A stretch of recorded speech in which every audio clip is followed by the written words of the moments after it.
Hello again, class. It's Mr. Ture, and this is your second of 2 drawing exercises, which are your last drawing exercises of the year. And for this one, I thought we would do something a little different. We're still going to be, at least I will be using the sphere that we've learned to draw. And this one will be one where you receive direction and you just do whatever your imagination says.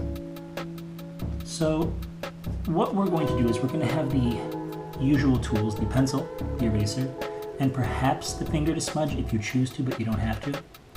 Let's have our paper vertically, and we're going to divide the paper up with our mind, with our eye, into 3 sections. And we're going to try to make 6 equally sized squares. 1, 2, 3, 4, 5, 6. These squares will be called panels, and they don't have to be ultra neat. So let's start with that. And once again, we're using a nice, comfortable and confident white line.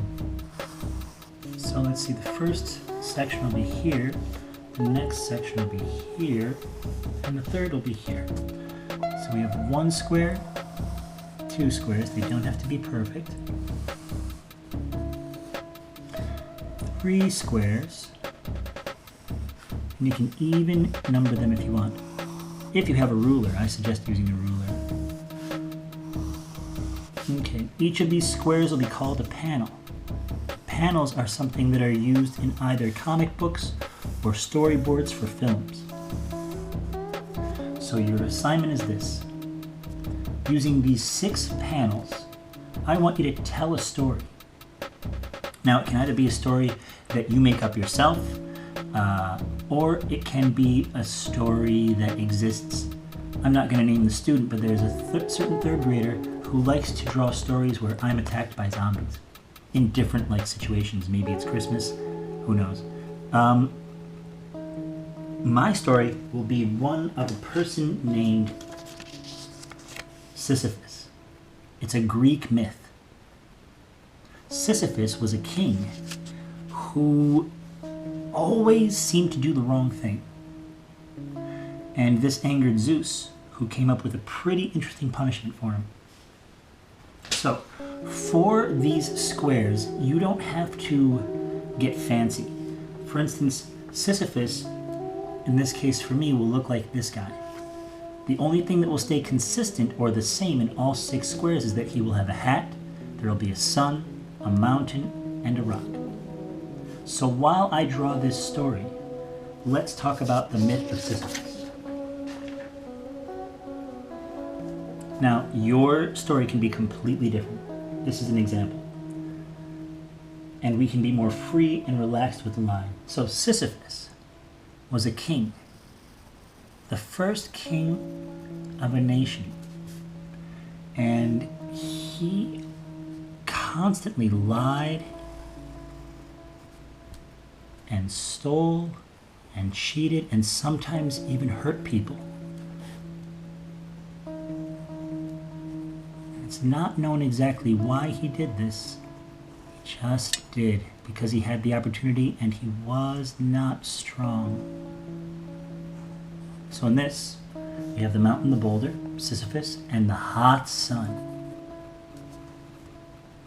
Now, when Sisyphus finally met his end, Zeus and Hades, the god of the underworld, decided to punish him.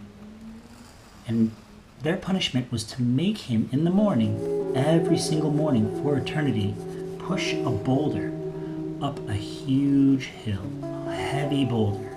Same hill, same boulder, every day. So here Sisyphus is in the second, pushing the boulder up the hill. Maybe there's a little sweat that comes out. No words need to be said, and if you want, you can start to shade the boulder in. Now, this would be a pretty big hill. So now in this one, we can no longer see the ground, but we still see that hot sun. And the boulder is going to be up the hill even more, almost to the top. the sun is coming from this side, so the shadow will be on that side. We want to be somewhat realistic, even though we're simple. He's getting tired, so he's using all of his weight, and maybe his hat is falling off because it's windy and the winds are blowing against him. Zeus can be cruel. And every time he got to the top, here he is, top of the mountain. Here is the boulder. And maybe Sisyphus is feeling proud of himself, so he's going to take a selfie. Because he's like, yeet. I think that's what you say when you take a selfie. There is the sun right there. The shadow's on this side of the mountain. Every time he got to the top, for one reason or the other, here's the top of the mountain. Here's the boulder resting on the top of the mountain, balancing. And the winds are blowing from this side. You can tell because of the lines. You only see Sisyphus's legs. See how simple this can be? Just telling a story simply. Like a cameraman is going to look at it and decide to make a movie based upon what you drew. So here he is, feeling proud and happy about himself, and a little bird decides to land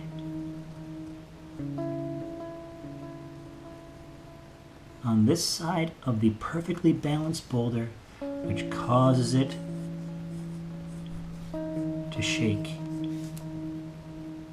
The sun is still here. We still have some of the same elements that draw the whole thing together. And for the last scene, which is what happened in this myth, the boulder rolled down the hill at the end of each and every day, and Sisyphus had to push it back up. So now, because he fell off the boulder, we're just going to see it rolling really quickly down that one side of the hill using those action lines. Maybe it's a little blurry, because things that are moving fast are sometimes blurry. Now, once again, just in case we get too relaxed, we can erase. You can even have direction lines letting the cameraman know which way to follow the scene. You can even have him say, "Hey!" exclamation point. Alright, so what we have here is a story in 6 panels. The story of Sisyphus, a mean king that was punished by Zeus for eternity. Zeus wasn't a saint himself, but I'm guessing that your social studies teacher will explain that in the future. Well, this is the end of the assignment. I look forward to seeing yours. Nice and relaxed. 6 panels, a story, beginning and end. Yeah, this has been fun. Interesting, strange sometimes, but fun. I hope you all have a great summer, and I will talk to some of you later today in our Zoom meeting. Thank you for drawing along.